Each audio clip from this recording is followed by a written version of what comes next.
Welcome to the Athlete Brand Advisor Podcast, featuring advice and interviews about athlete branding. Learn how marketing, public relations, and broadcasting can grow your brand. We also have special episodes to talk about recent news, events, and anything in the world of sports. The podcast is sponsored by Pliable, a versatile marketing, PR, and broadcasting company that identifies opportunities and creates tailored content for its clients.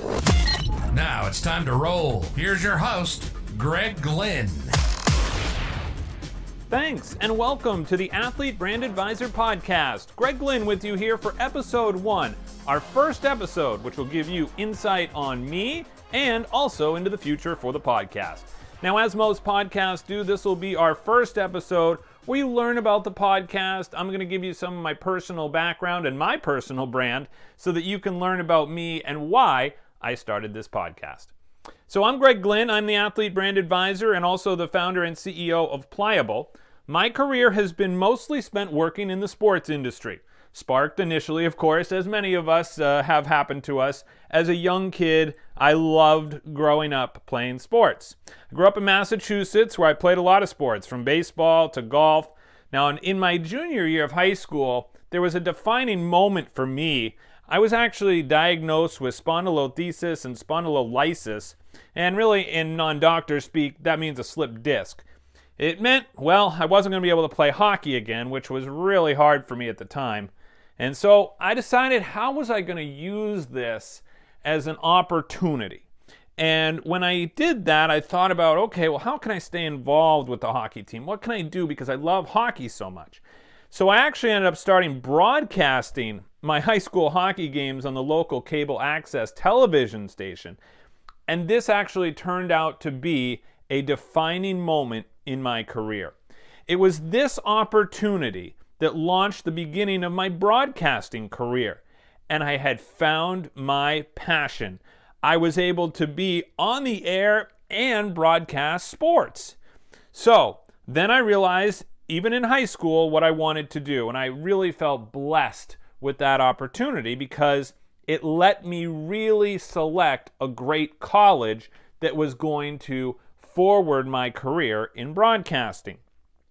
So I attended Quinnipiac University in Hamden, Connecticut, where I started to pursue my broadcasting career. And by that, I mean I tried to get on the radio station as much as possible. I had a radio show. I had sports broadcasting I was doing on WQUN, and I could really try to just soak up the college experience, but also have in mind what I wanted to do after college. And I really enjoyed every minute of the time that I spent on the air.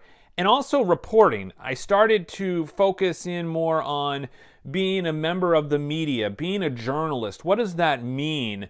And so I would write for the newspaper. I would be part of the television station. I was on the air at WQAQ, which was the student-run radio station.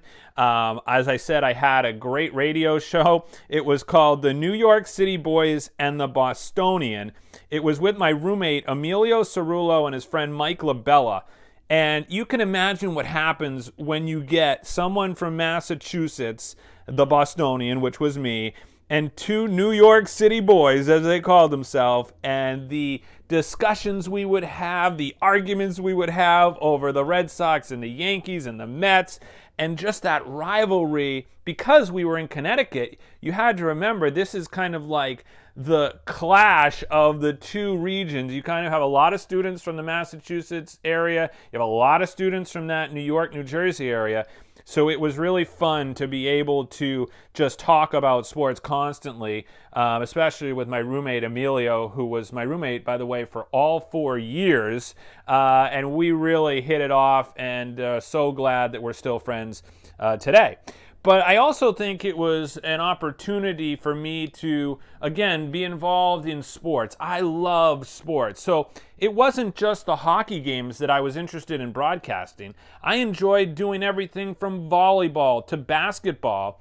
And my big break came when I was covering the men's ice hockey team for U.S. College Hockey Magazine at the time. And I was the MAC beat writer. And I was able to join WQUN broadcaster and broadcasting guru Bill Schweitzer, who's a former CBS broadcaster. He became my mentor, inviting me kind of up to the broadcast booth with him during my freshman year.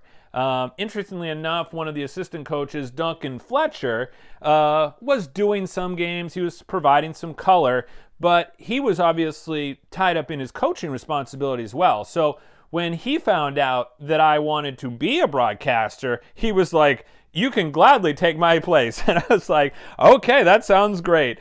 And so I can remember, just the times I would have with the team, being on team buses, team meals, and really getting that athlete experience without playing myself. And again, going back to the back injury, I wasn't going to be able to play.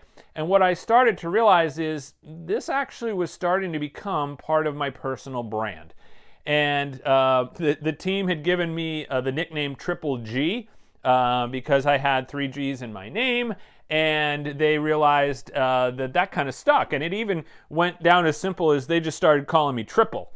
And what's kind of interesting about nicknames is you think about when an athlete takes on a nickname, or even a person takes on a nickname, you're now starting to really grow a personal brand. You've developed your brand, whether you realize it or not, throughout your life.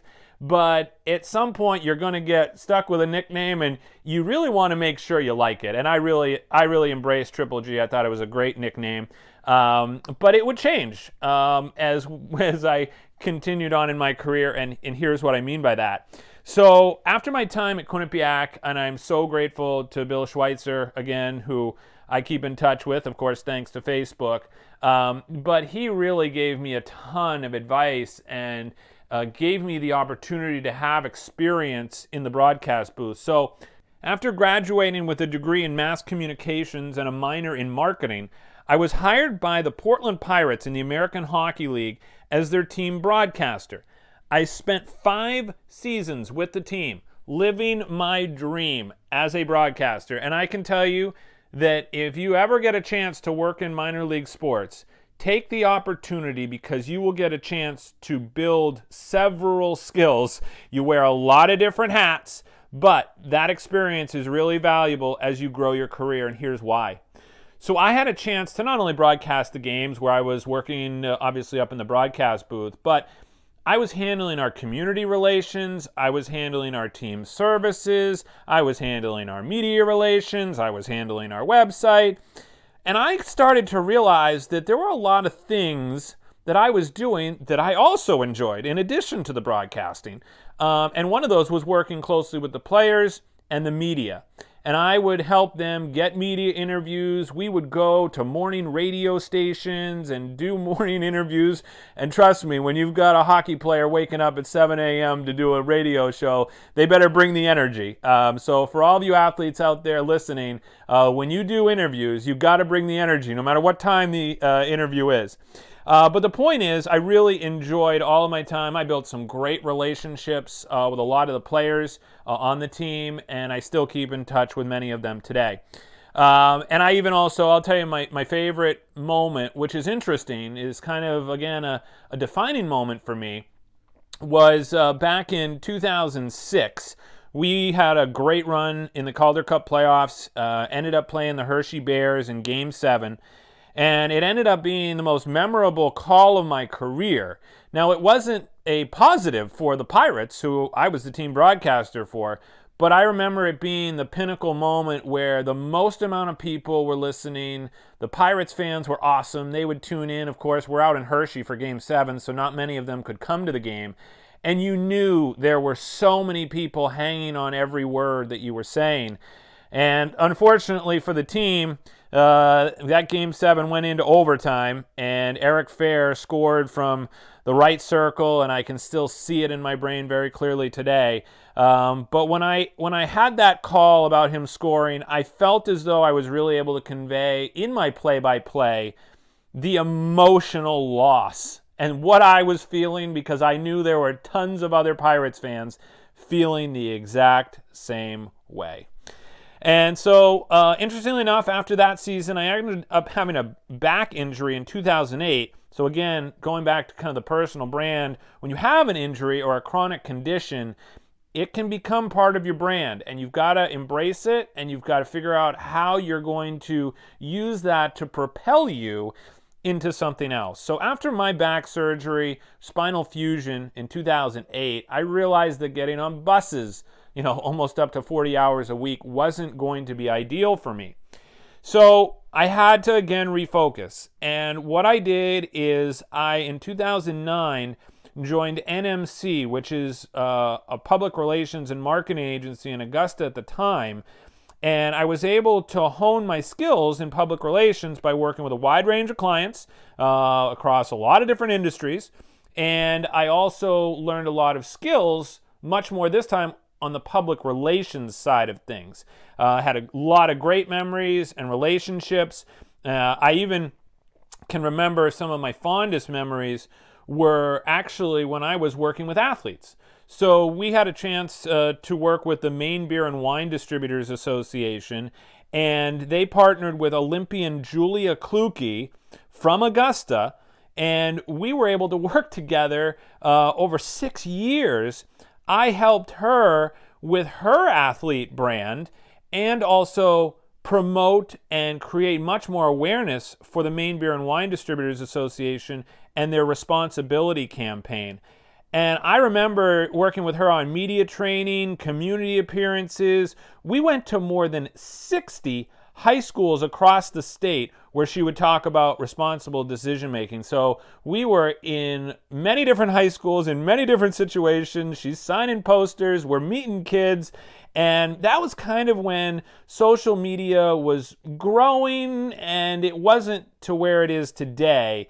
But as I look back at that experience, I think about how it helped me realize that I really enjoy working with athletes. And I even had a chance to work with high school athletes as part of the Gaziano Awards, which recognize the top high school linemen in the state of Maine for their performance, not only on the field, but in the classroom and in the community. So that was a really exciting project. I worked on that for more than 10 years, met a lot of great high school athletes, which, by the way, of course, now high school athletes are thinking about their athlete brand even before they get to college because of everything going on with name, image, and likeness. They need to almost prepare themselves to take their game not only on the field, but off the field to the next level and make themselves marketable to coaches and to, of course, colleges.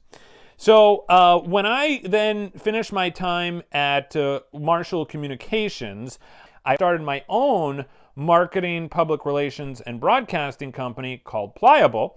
And the name Pliable was inspired by NFL superstar Tom Brady and the TB12 method, which includes his, of course, commitment to wellness and the concept of muscle pliability.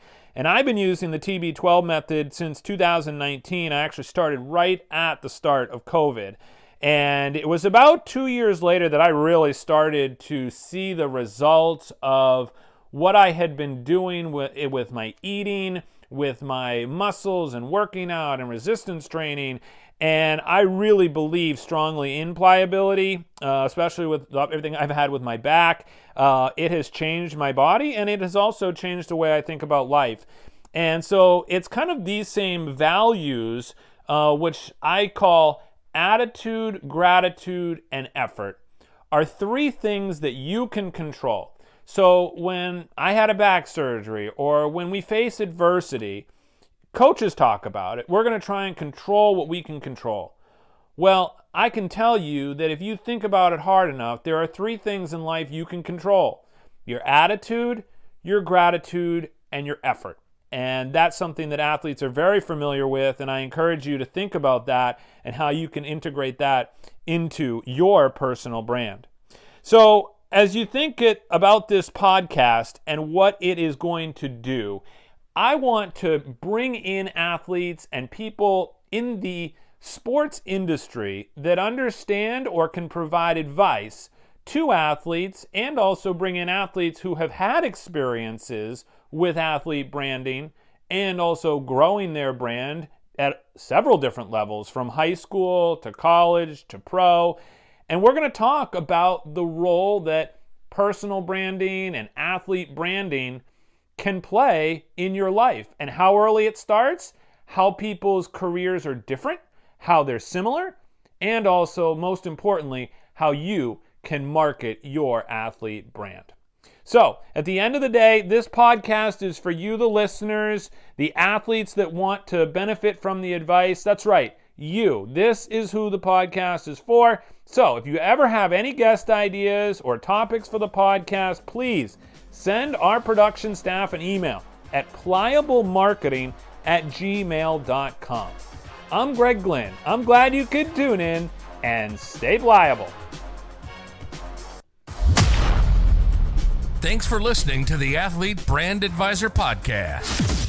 Be sure to check out the show notes from today's episode and catch up on recent episodes at pliablemarketing.com. We also encourage you to share topics and guest ideas by emailing our production staff at pliablemarketing@gmail.com. We love hearing from our loyal listeners and athletes who want to grow their brand. So jump in and be part of the podcast, because that's how we roll.